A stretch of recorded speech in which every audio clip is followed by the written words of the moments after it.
রমরমিয়ে চলছে গাঁজা বিক্রি। বিক্রি হচ্ছে জন্ম নিরোধক সামগ্রী। কোথায় জানেন? এখানে কমিটি বলে সবাই জানি আমরা এটা অন্যায় এবং সেই অন্যায়টাকে আমরা কন্ডেম করছি না, কোনো পরিত্যক্ত স্থান বা রেল লাইনের ধার বা কোনো পার্ক নয়। এই নিষিদ্ধ ব্যবসার আখড়া হচ্ছে একটা স্কুল। না, ভুল কিছু শোনেননি। হ্যাঁ, স্কুলের ছাত্রাবাসে চলছে এই কর্মকাণ্ড। এবার যে কথা বলবো তা শুনলে আপনার পায়ের তলার মাটি সরে যাবে। এই সমস্ত কিছুর হোতা কে জানেন? স্কুলেরই প্রধান শিক্ষক। এতটুকুতেই আশ্চর্য হলে চলবে? ये तो सिर्फ ट्रेलर है, पिक्चर अभी बाकी है मेरा दोस्त। চলুন প্রথমে আপনাদের সামনে গোটা বিষয়টা ছোট করে তুলে ধরি। বাঁকুড়া ১ নম্বর ব্লকের অন্তর্গত পাপুরডিহি গ্রামে অবস্থিত মধুবন গোয়েঙ্কা হাই স্কুল। সেই স্কুল চত্বর জুড়ে দীর্ঘদিন ধরে অবৈধ কাজকর্ম চলছে বলে অভিযোগ।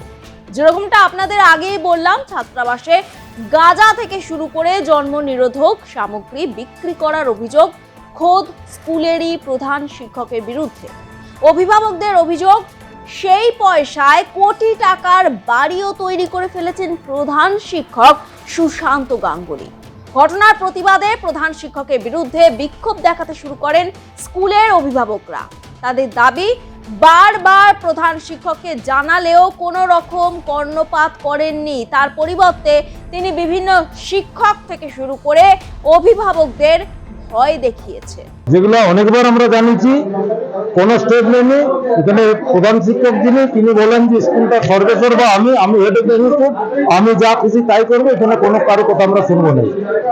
উনি নিজের ইচ্ছে স্কুল চালান, নিজের স্বতন্ত্র ইয়ে করেন, এটা হচ্ছে ওনার। উনি কোনো এমসি মানেন নাই, নিজ ইচ্ছাতে এমসি তৈরি করে নাই দীর্ঘ 3 বছর যাবত। আজ এমসি কে কোনো হিসাব দেয় নাই, নিজ ইচ্ছায় যা খুশি তাই করে। স্কুলটা ব্যক্তিগত সম্পত্তির মতো চালিয়েছে। আমরা জনগণ অনেকবার ওর কাছে এসেছি, অনেক আন্দোলন করেছি। আমরা তৎকালীন মুখ্যমন্ত্রী মমতা বন্দ্যোপাধ্যায়ের কাছে আমরা চিঠি জবাটি পাঠিয়েছি, তার রেকর্ড আমাদের কাছে আছে। কোনোটাতে আমরা ওর কিছু করতে পারিনি। প্রশ্ন হচ্ছে, আচমকা প্রধান শিক্ষককে অভিযুক্ত কেন করা হলো? অভিভাবকদের কথায়, নিষিদ্ধ জিনিস বিক্রির কথা জানালেও কোনো রকম তৎপরতা নিতে দেখা যায়নি প্রধান শিক্ষক সুশান্ত গাঙ্গুলিকে। কেননা এর থেকে মোটা অঙ্কের মুনাফা লোটেন তিনি। অভিভাবকদের দাবি, এই অবৈধ কাজকর্ম করে প্রধান শিক্ষক মাসে লক্ষ লক্ষ টাকা রোজগার করছেন এবং কোটি টাকার বাড়ি বানিয়েছেন।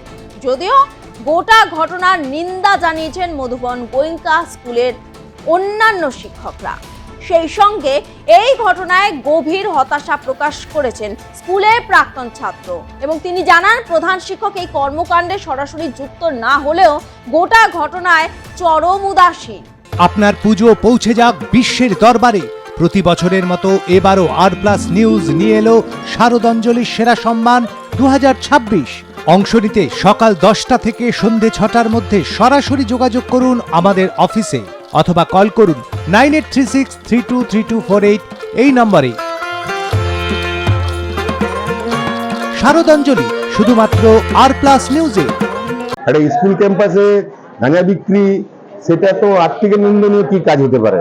এবং আমরা তো কেউ বলছি না, এটা তো গভীর অপরাধ, আমরা সবাই বলছি। এবং আমাদের প্রতিষ্ঠানটাকে বাঁচাতে হবে, এটা আমরা সবাই এই ব্যাপারে একমত। শুধু নয়, এটা হতেই পারে না। এই যে স্কুলের একটা পরিবেশ নষ্ট হচ্ছে, ছাত্রছাত্রীদের তো ভবিষ্যৎ নষ্ট হচ্ছে, কি বলবেন? দেখুন, আমরা আজকে যদি আমরা এই ইনিশিয়েটিভটা না নিতাম, আমরা কিছু একটা ভেবেছিলাম বলেই তো আমরা ছুটাছুটি শুরু করেছিলাম যে কিছু একটা ঘটছে, এবং তাকে আমরাই তো হাতে নাতে ধরেছি। এবং ধরেছি বলেই তো এতটা আজকে এই যে সুযোগ হলো যে আমাদের স্কুলে কিভাবে ঢুকে পড়েছে মাদকদ্রব্য। এটা তো টিচাররাই, আমাদের সকলেই যে ইনিশিয়েটিভ নিয়ে এটাকে ধরেছে। সেক্ষেত্রে আমাদের চেষ্টা চলছে। বাকিটা আমাদের প্রধান শিক্ষক আছেন, উনি বিষয়টা সবটাই উনার উপস্থিতিতে হয়েছে। এবারে সিদ্ধান্ত বা যাই হোক, সেটা তো হেডমাস্টার মশাই জানা, তো উনি বানায়। 2-3 দিন আগে আমরা জানতে পারি যে এখানে গাঁজা বিক্রি হচ্ছে। আমি তো স্পেশাল থ্যাঙ্কস দেবো আগে হোস্টেল সুপারদেরকে, যে তারা মোটামুটি ভাবে এটা আমাদের সমক্ষে আনতে পেরেছে। এবার ঘটনাটা হচ্ছে আমরা সম্পূর্ণ চুপ ছিলাম এই 2-3 দিন। তার কারণ হচ্ছে স্কুলের প্রশাসনিক হেড কিন্তু হেডমাস্টার মশাই, আমরা সম্পূর্ণ তার দিকে তাকিয়েছিলাম যে উনি কি করছেন। কিন্তু আমরা যখন জানতে পারলাম যে উনি এখনো পর্যন্ত কোনো কমপ্লেন লজ করেননি, যে বিক্রেতা তার বিরুদ্ধে, আর ওই দুগ্ধপোষ্য শিশুগুলো ওরা তো নেশা কি বোঝে, ওরা কি বোঝে? ওদেরকে তো আমরা অন্যদিকে চালিত করছি। আজকে যদি সেই জায়গাটা গলা টিপে না ধরতে পারি, যে বিক্রি করছে আমার স্কুলে কেন আসছে, এটা তো হেডমাস্টার মশাইয়ের দায়িত্ব। এই বিষয়ে বাঁকুড়া জেলা স্কুল পরিদর্শককে জানানো হলে তিনি আমাদের প্রতিনিধিকে জানান বিষয়টি তিনি তদন্ত করে দেখবেন, যথাযথ ব্যবস্থা গ্রহণ করবেন। তার পাশাপাশি তিনি জানান এইসব অবৈধ কার্যকলাপের ফলে ছাত্রছাত্রীদের ভবিষ্যৎ নষ্ট হচ্ছে এবং সমাজে একটি অপ্রীতিকর পরিবেশের সৃষ্টি হচ্ছে। মধুবন গোয়েঙ্কা স্কুলটা বাঁকুড়ার একসময় তো বিখ্যাত স্কুল ছিল। আপনি যেটা বললেন এই ধরনের অভিযোগ অত্যন্ত সিরিয়াস অভিযোগ। তদন্ত পেয়ে আমরা অভিযোগ পেলে খতিয়ে দেখব। তবে আমি বলি একটি কথা, যে ওই স্কুলের প্রধান শিক্ষক যিনি আছেন তাকে এই প্রধান শিক্ষক ওইখান থেকে সরিয়ে দেওয়ার জন্য অন্যত্র আমি বছর 2 আগে একটি আমাদের দপ্তরে এবং মাধ্যমিক শিক্ষা পর্ষদে West Bengal board of secondary এডুকেশনে প্রস্তাব পাঠিয়েছিলাম। সেটা জানি না কোন কারণে এটা চাপা পড়ে গেছে। এর আগেও তিনি আমাদের বিভিন্ন কাজে অসহযোগিতা করেছেন। এখন যা শুনলাম তিনি তো অনৈতিক কাজকর্ম চালাচ্ছেন। যাই হোক, আমি লিখিত অভিযোগ পেলে অবশ্যই খতিয়ে দেখব। আর এই ধরনের হওয়া ছাত্রছাত্রীদের সমাজকে নষ্ট করার পক্ষে একদম চূড়ান্ত বিষয়। আমি অবশ্যই খতিয়ে দেখে ব্যবস্থা নেব। কি রে, তোর বেশ র্যাশ হয়েছে দেখছি। হ্যাঁ রে, কি করবো বলতো, র্যাশগুলো কিছুতেই কমছে না। অনেক কিছু ইউজ করলাম তবুও কমছে না। আমার মনে হয় তোকে কোনো একজন ভালো ডার্মাটোলজিস্টের কাছে দেখানো উচিত। তুই ঠিক বলেছিস, কিন্তু কোনো ভালো ডার্মাটোলজিস্ট থাকলে একটু সাজেস্ট কর না প্লিজ। এই তোর তো একবার র্যাশ হয়েছিল না? তুই কোথায় দেখিয়েছিলিস? তুই একবার গৌরীদেবী হসপিটালসে দেখাতে পারিস। ওখানে ভালো এক্সপিরিয়েন্স ডার্মাটোলজিস্ট আছে। আমারও সেম প্রবলেম হয়েছিল। এখন ওখানে ট্রিটমেন্ট নিয়ে আমি এখন ঠিক আছি।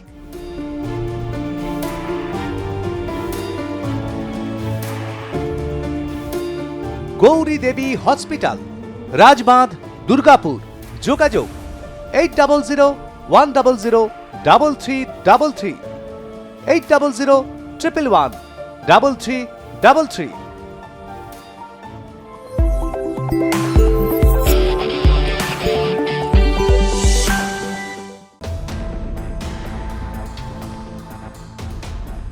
এবার আপনাদের সামনে তুলে ধরব অভিযুক্ত প্রধান শিক্ষকের বক্তব্য।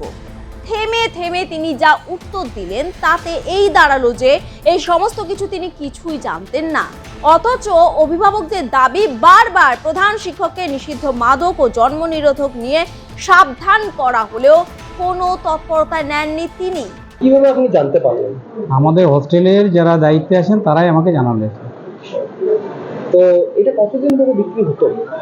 তো আমার কি করে জানা সম্ভব নয়। আপনি কিভাবে জানতে পারলেন? 14 তারিখে আমাদের 4 জন ওয়ার্ডেন আছে হোস্টেলে, তারাই মোটামুটি এসে আমাকে বলেছে।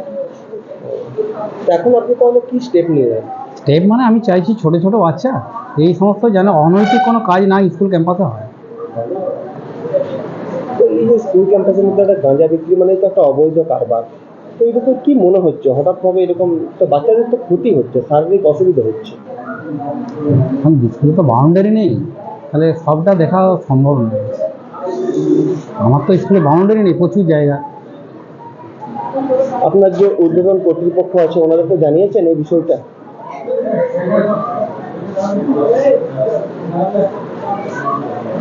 আমরা ম্যানেজিং কমিটি এমনি স্কুলের স্টাফে আলোচনা করেছি একটা। কোনো রিটিন কপিতে কোথাও লেখা বা কিছু? না, ডিসিপ্লিনারি কমিটি করা আছে, ডিসিপ্লিনারি কমিটির আন্ডারেই সেটা হয়েছে কাজটা। এখন আপনারা তাহলে কি স্টেপ নিচ্ছেন?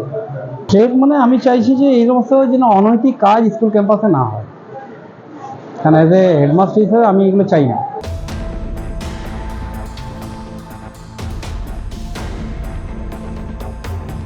বিদ্যালয় পড়ুয়ার ভিত তৈরি প্রতিষ্ঠান, সেখানেই যদি তৈরি হয় বেআইনি কর্মকাণ্ডের আখড়া, তাহলে কি হবে পড়ুয়াদের ভবিষ্যৎ? শিক্ষাঙ্গনে গিয়ে শিক্ষিত হওয়ার বদলে দুষ্কৃতি হবে না তো? দুশ্চিন্তায় অভিভাবকরা। এই গোটা কর্মকাণ্ড নিয়ে আপনাদের কি অভিমত? সরাসরি জানান আমাদের কমেন্ট বক্সে।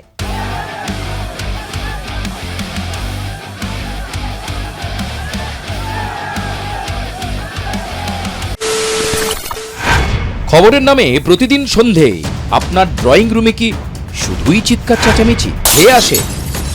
বিতর্কের নামে চলে গালাগালি আর কাদা ছোড়াছুড়ি। এবার সময় পরিবর্তনের, কারণ আমরা কান ফাটানো চিৎকারে বিশ্বাস করি না। আমরা বিশ্বাস করি খবরের সত্যতায়। আমরা কোনো পক্ষের হয়ে গলা ফাটাই না, আমরা সাধারণ মানুষের হয়ে প্রশ্ন তুলি। চিৎকার নয়, শুধু খবর হবে যেখানে বিতর্ক আছে কিন্তু কুৎসিত ঝগড়া নেই। সঠিক তথ্য, বিশ্বস্ত খবর। নজর রাখুন আর প্লাস নিউজে।